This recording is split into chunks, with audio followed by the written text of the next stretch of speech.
Welcome to The Internet Says It's True.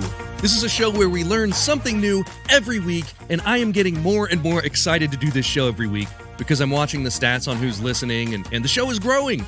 So it makes the show so much more fun to write and record and edit, knowing that you are listening. I do the show for no money, absolutely free. So if you listen to this podcast every week and want to help out a bit, you can do that over at patreon.com/Michael Kent. A lot of you spend like $1 a day on coffee. You can enjoy all the bonuses I put up there at Patreon for only $1 a month. And hopefully the show brings you as much enjoyment as a cup of coffee. Let's keep the community growing there. If you didn't listen to last week's show, it was a fun one. And you got to meet my brother Kyle, which was a lot of fun. Although I do have a bone to pick with Kyle. We talked for like 40 minutes and he never told me that he's coming in for 4th of July. So we're about to have words. Let's get on to this week's show. Today's topic comes from Joel. Hey Michael, it's Joel. I saw a post recently about that time the military accidentally dropped a nuclear bomb on South Carolina. I thought it might be interesting to look into that. Thanks. Loving the show. Remember that movie Broken Arrow? John Travolta and Christian Slater? They were a couple of Air Force pilots whose job it is to locate some missing dropped nuclear warheads. It was a fun film. Well, it turns out Broken Arrow is the official term the military uses for an accident involving nuclear weapons. And in the 76 years since the invention of nuclear weapons in 1945, we've had at least 32 Broken Arrow scenarios.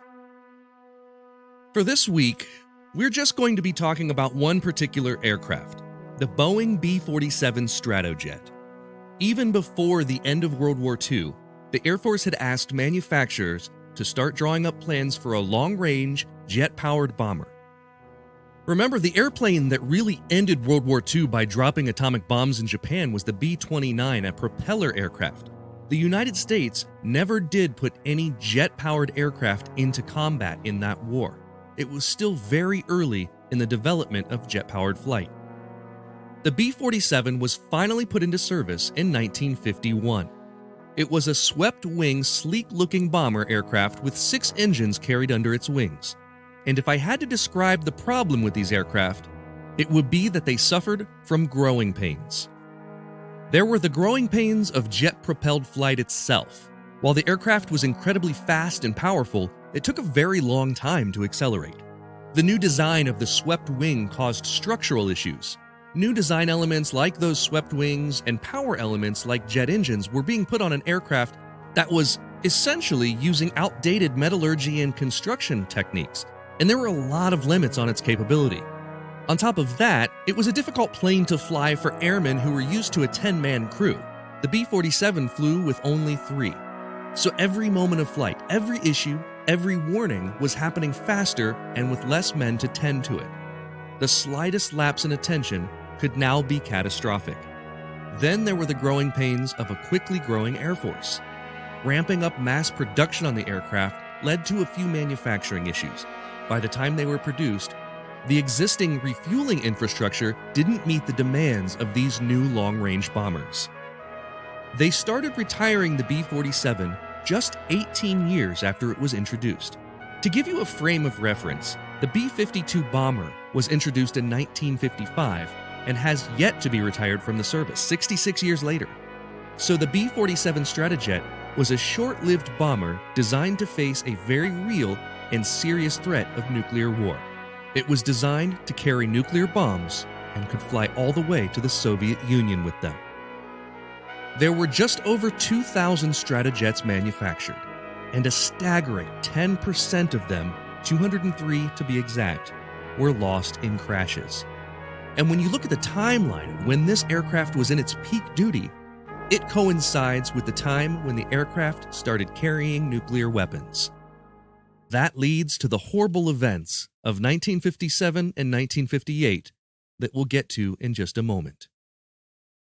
When I was in the 6th grade, bomber jackets like the ones Air Force pilots wore were huge. You weren't cool unless you had one. But it's 2021 now, and I'm deeming that you're not cool unless you have a Scotty vest. Boom, segue. I am so excited to be partnered with Scotty Vest. As you all know and you hear every week, these are jackets that I actually wear. I have several, and they're packed with pockets. You don't even have to fill up all the pockets. You've just got options, right? There's a pocket where you can put your glasses and it has an included lens wipe. There's a pocket for your keys with an included little snap for your key ring so you don't lose your keys if you're out hiking in the woods or something like that. On 2 of the Scotty vest jackets I have, you can remove the sleeves and they become literal vests. But so much of their clothing are not just vests. They have jackets, they have shirts, they have pants, they even have underwear with pockets in them. And I want you to get 15% off of your order. Go to scottyvest.com and enter promo code TELLME, TELLME, and you can get 15% off of your order. It's scottyvest.com, promo code TELLME.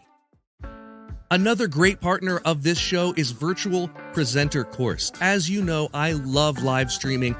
I live streamed 45 of the 60 episodes of Joke Story Trick, and I learned how to do everything that I do on live streaming from having to do a ton of research on YouTube. And it took me days and days and days to figure out what I was doing. I did a lot of things wrong and had to go back and do them again. I wish that I had Virtual Presenter Course. What they have done is taught you everything that you need to know to take your boring Zoom meeting and make it exciting. We're talking about building a virtual backdrop to make it look like you're sitting in a studio, popping up different graphics when you need to, controlling everything with a push of a button, and it's made to be understood by people who are not tech savvy. They test everything on non-computer users, people who don't know what they're doing, in order to make sure that their ideas come across clearly and easily. When you buy Virtual Presenter Course just for listening to this podcast, I'm going to get you 20% off your order. You get that by going to virtualpresentercourse.com/30. There's also a link in the show notes. I promise you, you're going to like what you see. It's an extensive course teaching you everything from sound design to virtual backdrops to lighting to video, and you get 20% off just for listening to the show. It's virtualpresentercourse.com/30, and you too can be a world-class presenter. Let's get back to the show. The reason we spent so much time learning about the B-47 is that out of the 32 Broken Arrow events in history, 9 of them involved this one particular aircraft. Now think back to what we learned about how short-lived this airplane's operational lifespan was. This gives you a pretty good idea of how dangerous it really was. And it's even crazier than that. Those 9 potential nuclear accidents happened in a period of just 3 years, from 1956 to 1958. And in 1957 and 1958, 49 of these aircraft crashed, killing a total of 122 airmen. As many problems as there were with the B-47, neither of the 2 stories we're going to talk about were the fault of the aircraft. In the dark early morning of February 5th of 1958, a B-47 crew commanded by Air Force Colonel Howard Richardson left from Homestead Air Force Base in Florida to conduct a simulated combat mission for training. It was carrying a 7,600-pound Mark 15 nuclear bomb. In airspace nearby, Air Force Lieutenant Clarence Stewart was piloting his F-86 fighter jet. He didn't see the B-47 on his radar, and at approximately 2 a.m., the 2 aircraft collided. With the wing missing from his small fighter jet, Lieutenant Stewart ejected and parachuted to safety in a swamp. For the B-47 bomber, their fuel tanks had been heavily damaged and were leaking fuel. Colonel Richardson didn't know if he could land the bomber without the nuclear bomb detaching and detonating. He made the choice to ditch the bomb in the waters off Tybee Island in Georgia. He was able to land the plane safely at Hunter Air Base in Savannah, but that bomb landed in the Atlantic Ocean near Wassaw Sound. And as far as we know, that's where the bomb rests, undetonated, today. Just over 1 month later, on March 11th of 1958, it was the middle of the afternoon in Mars Bluff, South Carolina, when 6-year-old Helen and 9-year-old Frances Gregg were playing in their yard with their cousin Ella. Suddenly, a whistle from the sky and a huge explosion.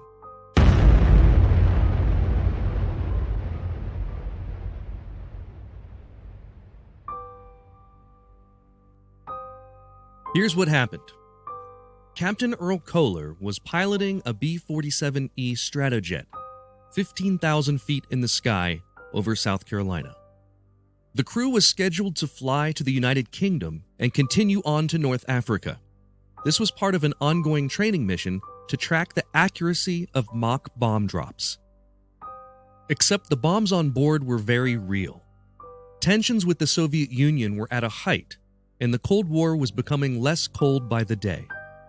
For this reason, the aircraft taking part in this training mission, ominously dubbed Operation Snow Flurry, carried live nuclear bombs in case war broke out during the missions. The bomb being carried by Captain Kohler's B-47 that day was similar to the one lost in the Atlantic in February, a 7,600-pound Mark VI nuclear bomb. The first indication of a problem that day was when Captain Kohler noticed an indicator light telling him that a bomb harness locking pin did not engage. This wasn't the mechanism that held the bomb in place. It was an added safety measure. It was one of a few steps to secure it to the plane.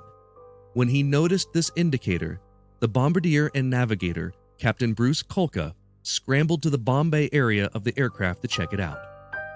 As he reached around the bomb to lift himself up, he accidentally grabbed hold of the one thing he shouldn't have: the bomb's emergency release mechanism. This dropped the full weight of the 10-foot-long, 7,600-pound bomb, along with Captain Kulka, onto the bomb bay doors. The bombardier desperately reached his arm out to grab onto something. The bomb, however, weighed too much for the doors. He looked down through the open doors and watched in horror as the bomb started falling 15,000 feet to the land below. The three children playing below at the Gregg house had no idea that the bomb was coming toward them. The Mark VI nuclear bomb detonated 200 yards from the children. All three were injured, but none were killed. Luckily for those children, and for Mars Bluff, South Carolina, and for the southeastern part of the United States, the nuclear capsule was not on the bomb. The capsule, which contained the fissile nuclear core, was still on board the aircraft and hadn't been loaded into the bomb housing. Even so, that bomb was carrying enough explosives to blow a crater into the ground that was 70 feet wide and 30 feet deep. In addition to injuring the three girls playing, it obliterated their playhouse, injured their mother, father, and brother, and damaged 7 nearby buildings. An atomic bomb breaks loose from a mounting shackle in a B-47 jet over Florence, South Carolina, plummets to Earth, causing a sensational freak accident. There was near disaster for those within range of the TNT, that is the bomb's trigger. 6 were injured. The home of Walter Gregg was turned into a shambles. After the incident and the victim's recovery, the Gregg family sued and was awarded $54,000 in damages. If you visit Mars Bluff, South Carolina, you can still see the crater today. It's overgrown with trees and brush, but the site is marked with a historical marker. As for the bomb dropped outside Tybee Island in the Atlantic Ocean, throughout the years, the military has mounted efforts to locate the bomb, even as recently as 2004. But to this day, it's one of 6 American nuclear weapons that have been lost and never found.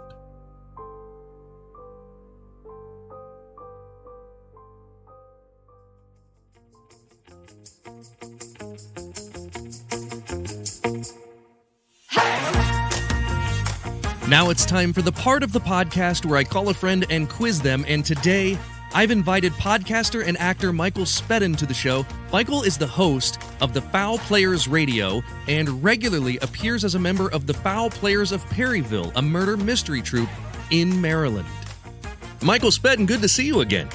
Michael, it's great to see you. It's great to see you. It looks like things are starting to get back to normal, which is great for both of us. So I'm happy to have you. You were on my show, Joke Story Trick, but you haven't been on this podcast on The Internet Says It's True. And the way that we do this is it's a quick 5 questions. and you don't know anything about it. Our listeners have just learned this, but I haven't talked to you about it.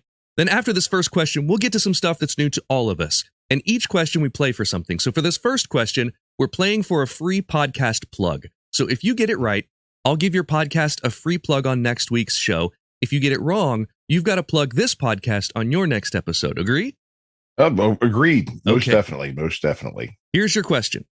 There is a crater in Mars Bluff, South Carolina that, at the time of its creation, is believed to have been 70 feet wide and 30 feet deep. Which one of these was the cause of the crater? A. The Air Force accidentally dropped a bomb. B. A meth lab blew up. Or C. A meteor fell from the sky. Well, down there, all of those are definitely feasible. I will have to go with the meteor. I'm sorry, Michael. The answer is A. The Air Force accidentally dropped a bomb. Can you believe Jeez. it? And not only that, it was a nuclear bomb.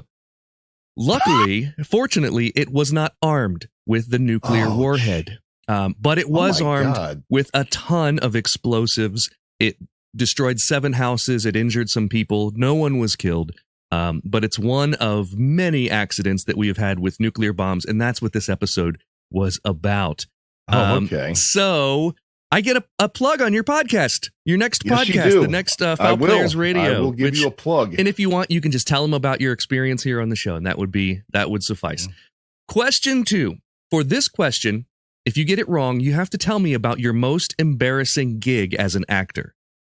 If you get okay. it, you got one in mind? Oh, yes. There's Maybe we'll talk about him anyway. This sounds like a good story. If you get it right, I'll tell you a story about my most embarrassing gig, which was acting in a television commercial.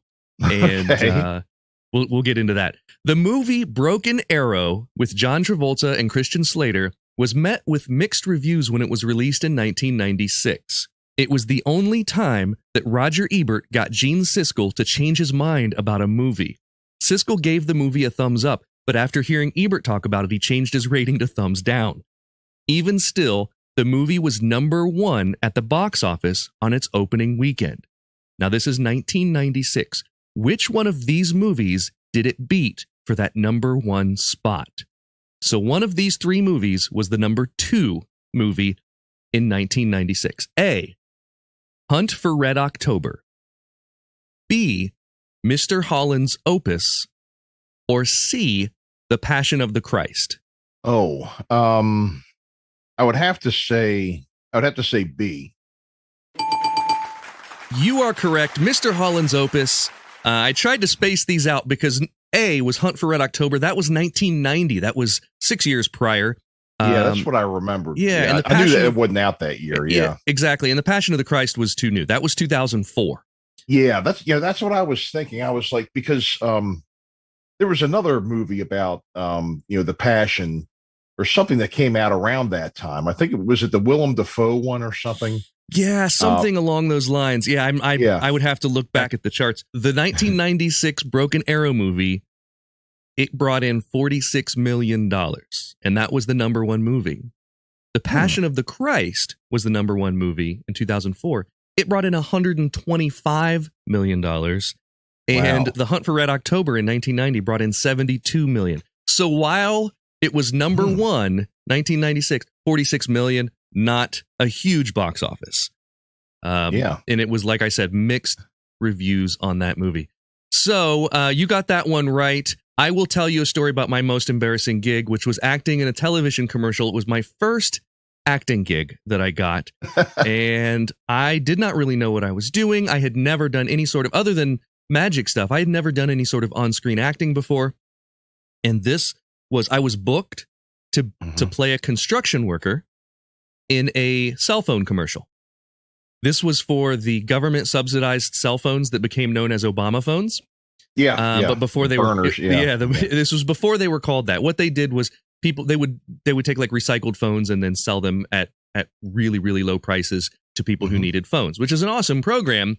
But this commercial, it wasn't the writing. It was just bad acting. I was just not a good actor. And it may have been bad casting. but I did not look like a construction worker. When I looked in the mirror that morning, I was like, this is not gonna, and they dirtied up my face because they thought so too. So I'm wearing a hard hat. It was in a kitchen. I was coming home and it was I was wearing a hard hat, and that's how you knew I was a construction worker, and probably the only way. And when they dirtied up my face, the director said, nope, this is too much. So then they had to undirty my face. And then the whole scene in this commercial was almost like a domestic dispute. It was, I came home and my wife in the commercial was talking on a cell phone, and I said, you ordered a cell phone? We can't afford that. And it caused like this fight or whatever. And then she said, relax, it's a government, or it's free or whatever. So this was on the internet soon after it aired, and I should have saved it, and I didn't, because I can't find it anywhere, which I'm so glad about. But at the same time, I would love to see it just so I can share it with people to show them how bad it is. It will never go on my reel. It is a horrible acting job. So for the listeners out there, look for the cell phone commercial. The name of the cell phone company was Reach Out Wireless. So if you can find a Reach Out Wireless commercial, this would have been from probably close to 10 years ago. And of course, my name wouldn't be associated with it, but you'll see a construction worker yelling at his wife. Look for that. I would love it if someone sends me a video link to that. Question 3. The running prize for this question number 3 is always the same. It's one of these stickers that is a tell me what to Google sticker. Tell me what to Google is the former name of this podcast. And I ordered all these stickers before I changed the name of the podcast. So I'm trying to get rid of them all. If you get this right, you'll get one in the mail. In Goldsboro, North Carolina, a nuclear bomb was found buried in a field after a B-52 crash that happened in 1961. After it was discovered, which one of these solutions did the Army Corps of Engineers do to handle the situation? A. They carefully removed the bomb and transported it to an island where it was detonated. B. They removed the nuclear core and put the bomb on display at a local North Carolina museum. Or C. They purchased a 400-foot circle of land around the bomb and left it where it is. I would have to say possibly C. I'll go with C. You are correct. Unbelievably, all they did was fenced it off and left it there. This is from nationalinterest.com. Somewhere near Goldsboro, North Carolina, a uranium core is likely buried in a field. It had been one of the cores for a pair of 24 megaton nuclear bombs that were on a B-52 that crashed shortly after takeoff. What is especially unsettling about this incident is that 3 of the 4 arming mechanisms on the bomb that was recovered had been activated. So it's 3/4 of the way there. They just bought a 400-foot circle of land around the bomb, and they just said, it's staying there. We're not touching it. And that's where it rests to this day, covered by land. Nobody knows exactly where that is because they don't put it out there publicly, obviously, for obvious reasons. But that's how they handled that situation. You got this one right, which means I will mail you a Tell Me What to Google sticker, the much coveted dwindling supply. I bought 200 of these, and I think I've got 193 left. So it's dwindling. Yeah. It's dwindling. I hear you on that. Question 4. For this one, we're playing for what I call an audio Easter egg. This is where, if you get the question wrong, you have to say a phrase of my choosing somewhere in the next episode of the Foul Players Radio podcast. If you get it right, I will say a phrase of your choosing. The phrase of my choosing for this one is, quote, and that is a cup of coffee I will never forget. So that's the phrase you have to work into your podcast somewhere. If you miss this one, the quote is, and that is a cup of coffee I will never forget. So this one's a true or false question. True or false? In case you are exposed to a nuclear explosion, it's recommended that you immediately remove your clothes. I would say true. And the reason I'm saying that is because they were looking at, like, when we were going out in the early days of the pandemic, they were saying when you come home to change your clothes. And I guess, there's the risk of carrying around all that extra radiation.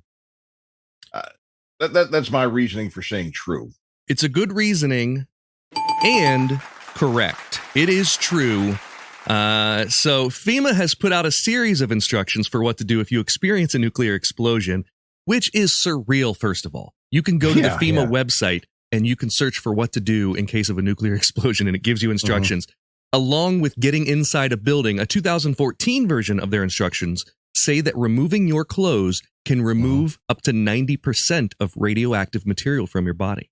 Wow. Yeah, wow. So our clothes are pretty good buffers of radioactive material in the event of a nuclear explosion. I don't know how they test this stuff.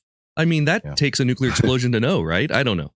Yeah. I guess the other advice they're probably saying is for some people is maybe shave your back and shave your back, remove all body hair. It's probably true though, right? I mean, if clothes stop nuclear radiation, hair has to. It has to. So, yeah. And I would guess that probably the farther away from the bomb, the more effective that is, because I can't see if it happened right next to you even being there to have clothing, or your clothing not disintegrating on its own. Yeah, the bomb does that for you.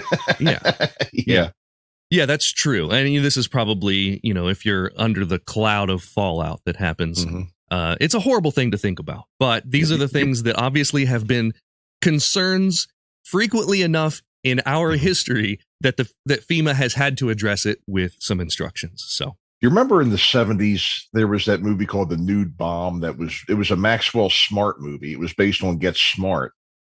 And it was actually a bomb. It was very bad. Well, but it had, Don Adams and Barbara Feldon in it. And it was about a bomb that made everybody's clothes disappear. Starting a question with, do you remember in the 70s to me? I have exactly 11 and a half months of reference of that. I was only alive for 11 months of the 70s. So I've never seen that though. I've never heard of it, but that sounds like a 70s, like a director or a writer of a movie was like, we need an interesting way to make everyone remove their clothes in a movie. Yeah. And that was the Get Smart was a Mel Brooks show, but I don't think he had anything to do with this movie. I'm really not sure about it, but I know what you're saying about the 70s too, because I was alive for about 6 months in the 60s. Yeah, yeah.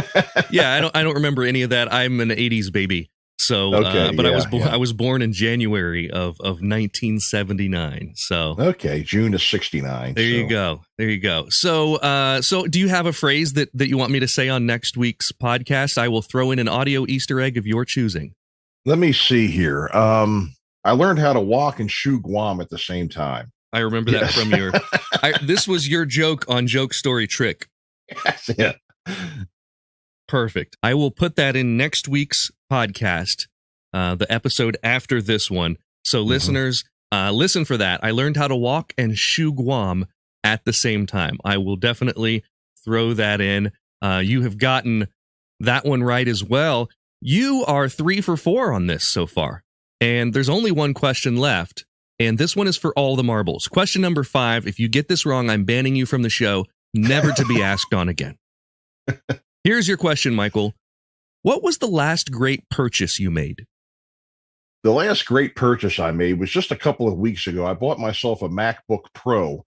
I still have my 2008 Dell right up here on the shelf, but I got this MacBook, which is a lot better for podcasting and doing everything, because actually when I'm speaking to you right now, I don't look like I'm in a kung fu movie where you hear my voice and you see my mouth move 3 seconds later. Yeah. Actually, the delay's a lot less than it was, but I got this and things are a lot quicker. It's much better for my purposes, my recording and editing videos and audio for my podcast and everything. So it was a great purchase, and I'm glad that I did so. That's awesome. We are not sponsored by Apple, but I run this show, and I ran Joke Story Trick off of a MacBook Pro. I absolutely love it. It goes with me everywhere, and I'm amazed at how that machine has kept up with everything I've thrown at it, which has been a ton of really heavy processor intensive stuff. And man, doing 90-minute shows, live streaming to 3 different locations with all this different stuff running, probably 10 programs running all at the same time. and it just never even took a breath. It was a trooper. So awesome. Well, it's been really great having you on the show again, Michael. Well, thank you. And you can come on anytime you'd like. I'm going to mail you a Tell Me What to Google sticker. I'm going to drop an audio Easter egg in next week's episode. I've told you my embarrassing acting story. Oh, and then you have to do a plug because you went 4 for 5. You have to do a plug for this show in your next episode because that's the only question you got wrong today. Thanks for joining us, Michael, and I hope that you have a fantastic week. I will. And thank you for having me. I really appreciate it. And likewise, you can come on Foul Players Radio anytime you like to. I'd like to get an update from you once the road opens back up and see how you're making out. Thank you. Yeah, I will. I absolutely will. That is all for this week. Thanks to Joel for the show topic and to Michael Spedden for being a guest. Go hit that Patreon if you want to see the video unedited of my interview with Michael. There's lots of bonus stuff on there. I mean, we talked for a long time after we did the quiz. You can go hear all that at patreon.com/Michael Kent. Also, there's going to be a new bonus episode on there very soon. If you learned something that you didn't already know from this show, please go over to iTunes and leave a review with 5 stars and a few words. That's the rule. You got to do it. We've only got 30 or 40 reviews up there, and I would love to have, let's say 50 by the end of June. If we can do 50 reviews by the end of June, I'll be happy, and then we'll set the next goal. That's the rule. You got to do it. That helps me a ton because that's how the algorithm works, to get the podcast suggested to more people, and that way we can keep learning something new if the internet says it's true. The internet says it's true would like to thank the Patreon subscribers whose monthly contributions put them at producer status. Sean Brown, Catherine Morgan, Taylor Hurt, Tony Ford, Bryce Swanson, Mitch Joseph Kemplin, Andrew Joseph Kemplin, Alan Sekulic, Eugene Anderson, Matt McVeigh, Jim Martin, and Joanne Martin. The show is written and produced by me, Michael Kent. The theme song is by Finite Music Forge, and additional music this week was from the Westerlies and Esther Abrami. All audio clips in this episode are used for education and commentary and used under Fair Use Title 17 U.S. Section 107. You can listen to past episodes by searching for The Internet Says It's True wherever you get your podcasts, and you can see bonus content at patreon.com/Michael Kent.